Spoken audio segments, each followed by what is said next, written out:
Artis Nikita Mirzani akhirnya resmi ditahan di Polda Metro Jaya terkait kasus pemerasan dan tindak pidana pencucian uang atau TPPU. Namun alih-alih murung nih guys, Nikita justru terlihat santai dan tersenyum semeringah saat keluar dari gedung Ditreskrimum dengan mengenakan baju tahanan berwarna orange.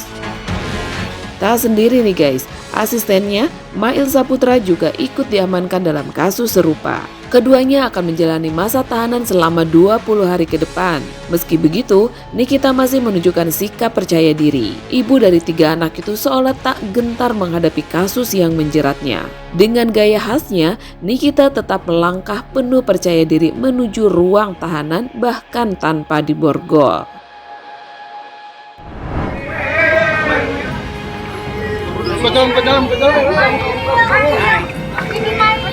Mail gimana Mail? I'm good, bagus. Kaniki gimana Kaniki?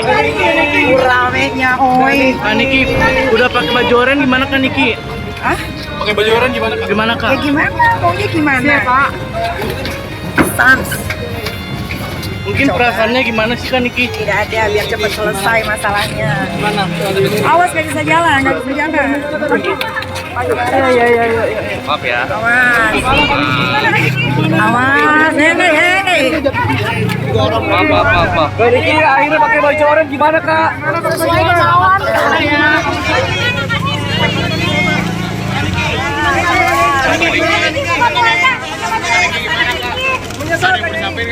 Ada permintaan maaf ini.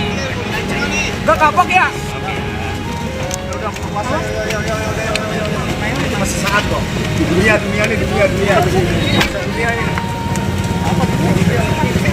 Gak bisa buat. Ibu mau ngasih ini nih. Kaniki. Gimana kabarnya? Kaniki gimana?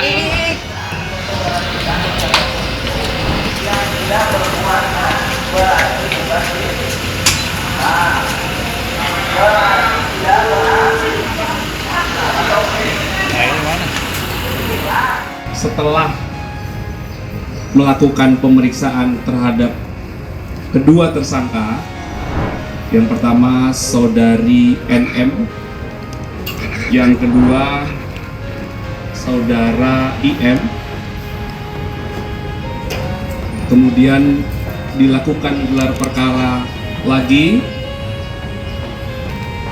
Selanjutnya penyidik telah menahan atau melakukan penahanan terhadap kedua tersangka.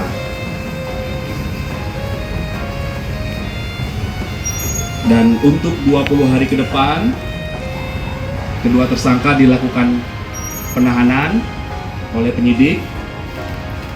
Selanjutnya penyidik terus melakukan pendalaman dan melengkapi berkas-berkas terkait peristiwa Akur. Menariknya nih guys, setelah Nikita Mirzani resmi ditahan, dukungan di media sosial terus mengalir untuknya. Akun Instagram Nikita pun terlihat aktif merespon berbagai pesan semangat dari para pendukungnya. Bahkan, ada yang meyakini bahwa Nikita masih memiliki peluang untuk bebas di persidangan nanti. Selain itu, pendukung sang artis juga menyoroti adanya dugaan penyuapan dalam kasus tersebut. Menurut mereka, jika penerima suap di penjara, maka pihak yang memberi suap pun seharusnya mendapat hukuman yang sama. Tak hanya itu pula guys, mereka bahkan mengkritik penegak hukum di Indonesia yang dianggapnya bobrok. Ini bulan puasa ya, kita itu diuji banget dengan melihat banyaknya hal-hal yang janggal yang terutama penegak hukum ini. Sekarang kan itu kasus Nikita Mirzani udah jadi tersangka, udah diperiksa juga. Nah, kasus penyuapan, masa yang disuap doang yang ditangkap? Woi, yang penyuap juga dong yang diperiksa.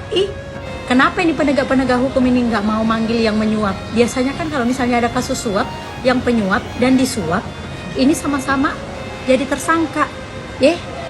Terus kalian tuh masalahnya apa? Kenapa sampai ada suap menyuap ini? Itu juga dong diselidikin. Kenapa kalian penegak hukum? Udah disuap juga atau gimana?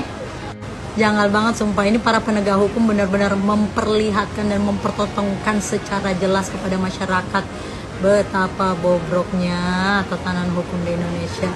terutama yang menjalankan ini sistem. Keren banget Nikita Mirzani, udah pakai baju orange masih bisa sumringah senyumnya, cantik sekali. Karena Nikita Mirzani udah ditahan ya kan, kasus dugaan pemerasan. Terus pertanyaannya, dikemanakan si penyuapnya? Kok ada yang bisa memeras dan ada yang bisa disuap? Bravo Kepolisian Republik Indonesia. Kalau ada yang ditangkap karena dugaan pemerasan, harus ada juga dong yang diproses dugaan penyuapan. Karena kok bisa nyuap-nyuap? Tujuan nyuapnya untuk apa? Kita ngebahas tentang skincare ya. Jadi semoga dari kasus ini Nikita Mirzani bisa membongkar kalau di dunia perskincarean itu emang ada suap menyuap, say. Ya, Nikita Mirzani aja bisa disuap, gimana yang lain? Semangat untuk Nikita Mirzani, kita tetap mendukung kamu. Kasus hukum yang menjerat Nikita Mirzani juga tak luput dari sorotan pengacara Farhad Abbas. Menurutnya, jika mengacu pada asas praduga tak bersalah, harus diselidiki alasan pelapor membayar 4 miliar rupiah kepada Nikita. Apakah benar skincare-nya melanggar undang-undang atau tidak? Farhad menyarankan Nikita untuk mengembalikan uang tersebut dan melaporkan soal pelanggaran skincare tersebut. Namun dalam kesempatan terpisah, Farhad Abbas yang semula sempat mendukung Nikita kini justru berbalik arah. Setelah berkomunikasi dengan Fitri Sahuteru dan mendengar bukti rekaman yang beredar, ia mengaku tak tertarik ikut campur dalam perkara tersebut. Ia pun sangat menyayangkan jika seorang artis justru bertindak seperti preman.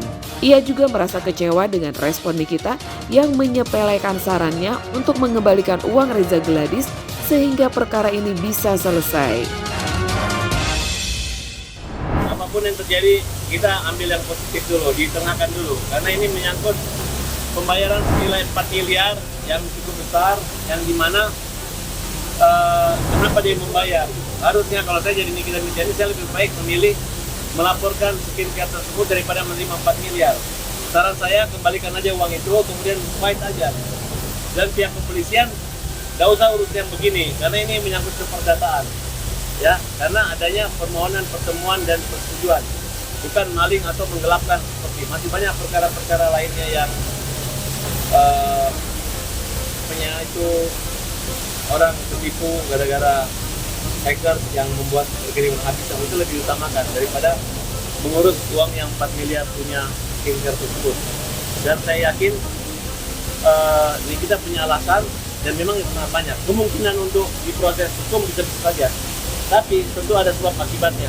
Kalau mau netralnya diselidiki lagi apakah benar skincare itu melanggar undang-undang, melanggar POM, jadi suntikan dan lain sebagainya.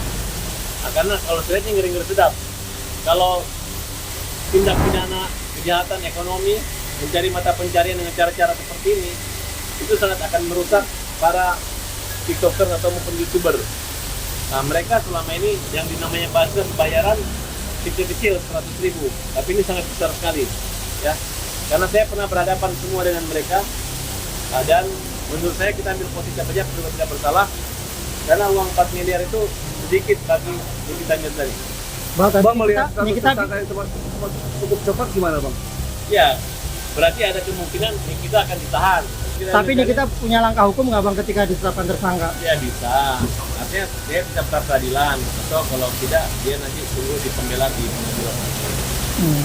Satu tabang uang 4M dikembalikan bisa selesai? Oh, bisa, ini kan itu kan endorsement dan dia malah keuntungan karena dia membayar itu gara-gara penjualannya yang dari 50M turun ke 5 miliar karena pengaruh komen atau review daripada kita, tapi setelah itu kan naik lagi. Nah jadi bagi saya uang senilai 4 miliar kecil, kalau artis luar negeri bisa sampai triliunan, harusnya Nikita dibayar kita 20 miliar itu wajar. Makanya kalau ada yang bilang kita 4 miliar ada 20, tapi kita lihat lagi tergantung motif niatnya. Kalau hanya percobaan pemerasan tidak, tapi kalau sudah terjadi ya boleh-boleh saja. Ya, saya awalnya sih berpikir ada teman minta bantuan, tapi belakangan dia malah menyepelekan dan meremehkan itu. Tidak ada ucapan terima kasih ketika saya ingin mencoba meluruskan. Itulah karena mereka ini hanya sekedar artis, sekedar bencong yang tidak sekolah hukum gitu. Dia simpel aja, saya dikasih, saya dicari, nggak begitu. Orang kekawinan saja itu di laporan KPK kalau pejabat menerima di atas 2 juta. Sedangkan ini kan 4 miliar tuh banyak sekali. Emang kita ngapain sampai merusak? Ya kalau setelah kami investigasi, kami bertemu dengan beberapa orang, termasuk Fitri Saetero, Nikita itu nol besar, nggak punya jaringan. Justru yang banyak membantu Fitri Saetero selama ini. Jadi semua salah. Cuman mereka sekarang bentrok ya. Jadi saya habis ketemu Fitri, saya katakan, Fitri, dulu kamu adalah orang yang bertemu dengan saya dan meminta saya untuk tidak menyerang Nikita dan untuk damai dengan Nikita. Dengan janji bahwa Farhad Abbas, kamu adalah calon ketua umum partai, kamu adalah ketua umum partai Negeri Daulat Indonesia Partai Pandai, kamu cocok jadi presiden, kata Fitri Saetero. Saya mau dukung orang kayak kamu, tapi ada syaratnya, kamu jangan hajar Nikita Mirzani. Nah, kemarin ada orang yang Nikita datang ke sini minta tolong. Saran saya adalah kembalikan aja uangnya, baru kita fight, kita lawan dia gitu. Nggak mau dia kembaliin. Nah katanya setelah sampai ke Nikita, dia katanya malah menyepelekan saya. Saya rasa loh, apakah selama ini ketika saya membela Nikita dan anaknya dia nggak mengucapkan terima kasih? Yang ada hanya keangkuhan, menyepelekan. Seolah-olah hanya dia memiliki pengacara yang sudah aman gitu. Dianggap kita ini pengacara ecek-ecek. Saya tegaskan, saya bukan perlu membela, tapi saya membela yang perlu. Nah sehingga ketika saya mengambil sikap netral, saya mengatakan, wah oke, kita hajar aja, karena pada intinya kami pembela kaum lemah dan menghajar para pelaku-pelaku kejahatan dan mafia seperti itu. Seperti yang diketahui nih guys, kasus ini bermula ketika produk skincare milik Reza Gladys mendapat ulasan negatif dari Nikita Mirzani, yang kemudian berujuk pada laporan yang diajukan Reza Gladys ke Polda Metro Jaya pada 3 Desember 2024. Reza Gladys mengklaim dirinya menjadi korban pemerasan oleh Nikita Mirzani dan asistennya Mail Syaputra dengan total kerugian mencapai 4 miliar rupiah. Sementara itu, Nikita hingga kini membantah tudingan pemerasan tersebut. Nikita mengklaim bahwa uang tersebut adalah bagian dari endorsement. Menurutnya, bukan dirinya yang meminta uang, melainkan pihak Reza Gladys yang menawarkan sejumlah uang agar ia tak membahas soal skincare milik kakak ipar pedangdut Siti Badriah tersebut. Lantas, apakah Nikita benar-benar bersalah dalam kasus ini? Yuk tulis komen kalian di bawah ini ya guys. Dan seperti apa pula kelanjutan kasus ini?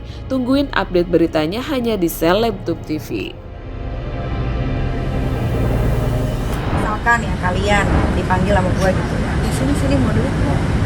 Habis lo ambil duitnya, terus lo diteriakin maling. Itu ya, kurang lebih begitu lah ya.